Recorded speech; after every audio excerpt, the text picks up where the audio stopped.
অনেক দিন থেকে আমার একটি পাহাড় কেনার শখ, কিন্তু পাহাড়কে বিক্রি করে আমি জানি না। যদি তার দেখা পেতাম, দামের জন্য আটকাতো না। আমার নিজস্ব একটা নদী আছে, সেটা দিয়ে দিতাম পাহাড়টার বদলে। কে না জানে পাহাড়ের চাইতে নদীর দামই বেশি। পাহাড় স্থানু, নদী বহমান, তবু আমি নদীর বদলে পাহাড়টাই কিনতাম, কারণ আমি ঠকতে চাই।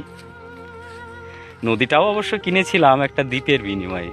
ছেলেবেলায় আমার বেশ ছোট্টখাটো ছিমছাম একটা দ্বীপ ছিল, সেখানে অসংখ্য প্রজাপতি। শৈশবে দ্বীপটি ছিল আমার বড় প্রিয়। আমার যৌবনে দ্বীপটি আমার কাছে মাপে ছোট লাগলো। প্রবাহমান ছিপছিপে তন্নি নদীটি বেশ পছন্দ হলো আমার। বন্ধুরা বলল, ওইটুকু একটা দ্বীপের বিনিময়ে এত বড় একটা নদী পেয়েছিস, খুব জিতেছিস তো মাইরি। তখন জয়ের আনন্দে আমি বিহ্বল হতাম। তখন সত্যি আমি ভালোবাসতাম নদীটিকে। আমি শুধু 10 দিককে উদ্দেশ্য করে বলবো, প্রত্যেক মানুষই অহংকারী। এখানে আমি একা, এখানে আমার কোনো অহংকার নেই। এখানে জয়ী হওয়ার বদলে ক্ষমা চাইতে ভালো লাগে। হে 10 দিক, আমি কোনো দোষ করিনি, আমাকে ক্ষমা করো।